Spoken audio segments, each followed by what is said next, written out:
네, 여러분, 안녕하세요.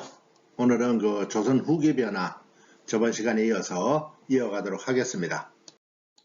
자, 이것만 알고 가자. 그래서, 자, 조선 후기에 들어오면서 신분제가 붕괴가 되죠. 신분제 붕괴될 때 완전히 없어졌다는 건 아니고, 실제로 보면 이제 그 자본주의라는 게 여기 태동을 하다 보니까 자본 시스템이 태동을 하다 보니까 실제로 그 부자들이 많이 속출하게 되고 그러다 보니까 신분제 성리학에 대한 신분제가 많이 휘청거리게 됩니다. 그리고 그 만인이 평등하다고 하는 그런 신사상인 천주교, 동학 이런 것들이 발흥하게 됩니다. 그리고 농민 세도 정치에 불만을 느낀 농민들이 이제 봉기를 하게 되고요. 뭐 이 정도로 여러분들이 알고 진행을 하시면 될 것 같습니다. 자, 신분제가 독려되었다는 것은 양반이 권반이 뭐예요? 실제로 권력을 가지고 있는 양반이죠. 예, 양반, 향촌, 그러니까 지방에서 어느 정도 그냥 그 현상을 유지하고 사는 양반들, 잠반은 말만 양반이고 별볼 없는 그런 사람들을 잔반이라고 합니다. 그렇게 해서 양반이 이렇게 세 가지 부류로 나누어집니다. 그리고 서자와 을자가 약진하게 되죠. 정조 때 통청운동을 실시해서 이게 먹혀들면서 규장과 검사관으로 등용이 된다고 아까 말씀을 드렸습니다. 저번에. 그리고 중인들도 이제 기술 쪽에 종사하는 사람들이죠. 뭐 역관을 필두로 한 그 중인들도 이 소청 운동을 벌입니다. 그리고 특히 역관들의 위상이 강화가 돼요. 예, 무역의 주 메인을 차지하게 되면서 그리고 그 청나라에 갔다 갔다 하면서 거기에서 이제 문물을 많이 배워오게 되죠. 그리고 이 중인들도 시사를 결성해가지고 양반 못지않게 풍류를 즐기게 됩니다. 그리고 상민들은 이제 농민들 얘기하죠. 백성들. 근데 여기에 분홍층이 출연하게 되고요. 그 다음에 납속책과 공명첩 이런 걸 이용해서 그 신분 상승을 꾀하게 됩니다. 그리고 족보 매입을 하거나 족보를 위조해서 자기네들이 이제 양반으로 신분 상승을 꾀하게 되죠. 노비들도 이제 공을 세우거나 아니면 돈을 주고 노비에서 벗어납니다. 아니면은 도망가서 신분 세탁을 해버린다든가 그렇게 해서 노비도 신분 상승을 꾀하게 되고요. 그리고 일천즉천이라고 했었죠. 저 전기에 일천즉천이 뭐예요? 부모 중에 한 사람이 노비면은 무조건 노비였잖아. 그죠? 그게 노비종목법으로 바뀝니다. 노비종목법 뭔가 하면은 엄마가 천인이면은 천민이 되는 거예요. 아버지가 천민은 상관없습니다. 엄마를 따르게 된다. 엄마의 신분을 따르게 된다 하는 게 노비종목법입니다. 그게 시행이 되고요. 그러다 보니까 이게 그 양반제라는 게 극심하게 그 혼동 상태를 이루다 보니까 순조 때는 6만 6천 명에 해당하는 공노비를 평민으로 풀어주는 공노비 해방을 하게 됩니다. 신분제가 이렇게 굉장히 큰 변혁을 겪게 돼요. 이렇게 되니까 향천 질서가 되게 문란하게 되겠죠. 그죠? 예. 그래서 양반층들은 서원과 사후를 건립하면서 내가 양반이네 하는 것을 나타내려고 하는 거고요. 그 다음에 농민들은 분홍층들이 수령과 결탁을 합니다. 수령과 결탁을 해서 돈 주고 이제 그 결탁을 하니까 돈 대주면은 뭐 대장 아닙니까? 그죠? 그러면서 향회에 참여를 하게 돼요. 그래서 분홍층하고 양반들은 그 알력이 생기죠. 그러면서 구향과 신향 해서 향전이 생기게 됩니다. 그래서 향전이라는 것은 분홍층과 기존의 양반들 간의 알력을 얘기하는 거예요. 그래서 이 틈을 이용해서 향회가 수령의 자문기관으로 귀속되고 맙니다. 그래서 이런 그 분홍층과 양반 간의 알력도 있었다 하는 것이고요. 그다음에 가족제도도 이제 바뀌는데, 가족제도는 어차피 그 부계 중심으로 가게 되죠. 부계 중심으로 이루어진다는 거는 뭐 성리학에는 다 그렇게 돼 있으니까. 그리고 친형제도가 이제 그 자리를 잡게 되는데, 친형제도는 결혼하면은 여자를 남자 집으로 들여오는 거죠.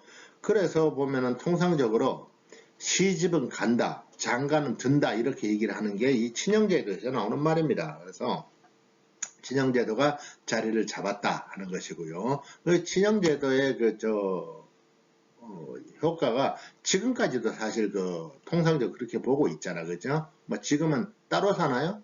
따로 사니까 다른가? 근데 기본적으로 우리가 생각하는 거는 여자가 남자 집 쪽으로 간다라고 우리가 인식하고 있잖아, 그죠? 그게 친형제도에서 나온 겁니다. 그리고 새로운 사상이 이제 등장하게 되죠. 새로운 사상이 등장하게 되는데, 신분제가 극심하게 동요가 되고, 그 다음에 탕가놀이가 득세를 하게 되고요. 그 다음에 서양에서 온 이양선들이 출몰하게 됩니다. 이거는 뭔가 하면 서양에서는 이때 뭐가 일어나죠? 산업혁명이 일어나다 보니까 그 사람들이 그 대량 생산을 하게 되고, 대량 생산을 하다 보니까 대량 생산에 필요한 그 원자재라든가 아니면은 그렇게 대량 생산된 상품을 판매할 그 새로운 나라들, 그 식민지 개척에 열을 올리던 시기예요. 그러다 보니까 이 형선들이 출몰을 하게 됩니다. 월드와이드로 이제 가는 전초전이죠.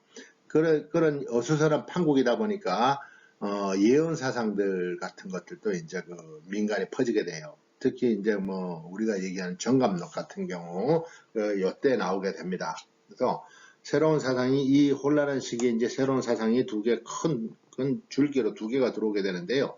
천주교와 동학이 들어옵니다. 근데 천주교는 사실 그 새로 들어온 게 아니고 이미 17세기 말에 들어오는데, 이것을 이제 그 새로운 종교가 아니고 서양의 학문이라고 인식을 합니다. 그래서 서학으로 인식을 해가지고 청나라를 왕래하는 사람들에 의해서 이게 들어오게 되는데, 18세기 들어와서 이제 남인, 권력에서 물러난 남인들 일부가 이제 신앙이라는 거를 이제 신앙이다라고 이제 판정을 하고 수용을 합니다.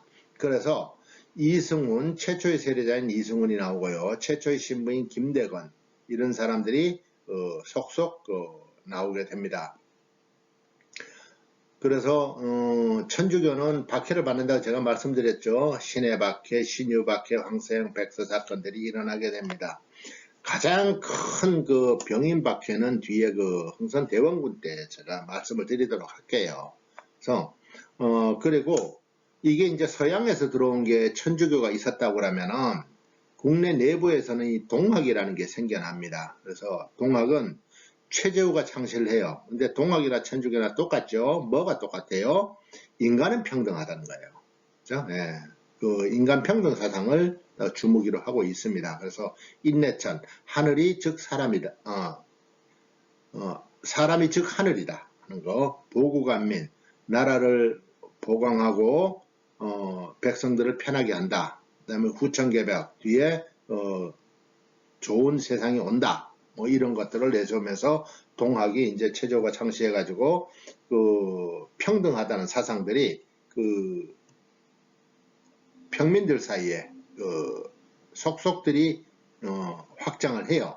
그래서 경전으로는 이제 동경대전, 용담유사 같은 걸 쓰게 되고요. 결국 최재우를 그 혹세무민의 죄를 씌워서 처형을 합니다. 처형을 하고 이 동학의 2대 교주로 최시영이 이어받게 되고요. 최시영도 나중에 처형을 당하고 손병희, 3대 교주인 손병희로 넘어오는데, 손병희가 이 천도교로 계층을 해서 지금까지 이루고 있습니다. 지금도 천도교가 있죠. 네.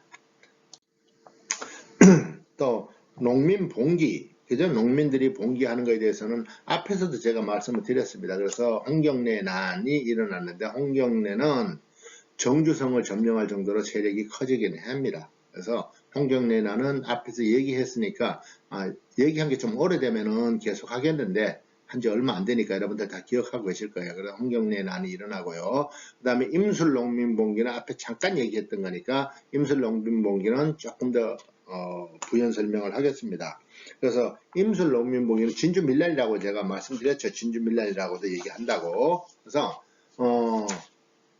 백낙신이 이제 횡포를 부리게 돼요. 백낙신은 그 독열, 강제징수 뭐 이런 걸로 해가지고 농민을 수탈합니다.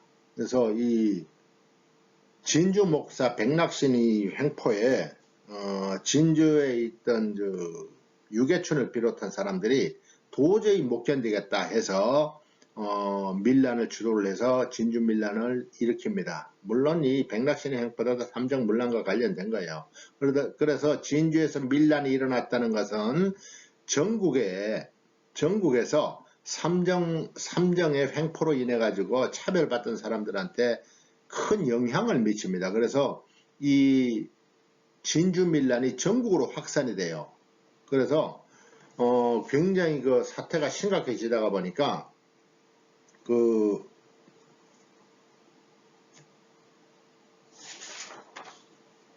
삼정 이정청, 그러니까 삼정의 수탈을 바로잡겠다는 삼정 이정청을 설치하고 그 다음에 안핵사로 박규수를 파견을 합니다. 진주에 파견을 하는데 실제로 뭐 이렇게 했다고 그러지만 세도 정치가들이 관심을 가지지 않기 때문에 이런 거는 그냥 차찬 속의 태풍 정도로 생각을 해요. 그러다 보니까 효과를 보지 못합니다. 결국 뭐 그렇다고 임실농민봉기가 성공했냐? 뭐 성공했다고는 우리가 얘기할 수 없겠죠. 네, 그렇게 해서 농민봉기가 활발하게 일어났다. 이 사람들은 그 세도 정치에 반향을 일으켰다 하는 것을 여러분들한테 말씀드리면서 이번 시간 마치도록 하겠습니다. 여러분들 고생하셨습니다. 다음 시간까지 안녕히 계세요.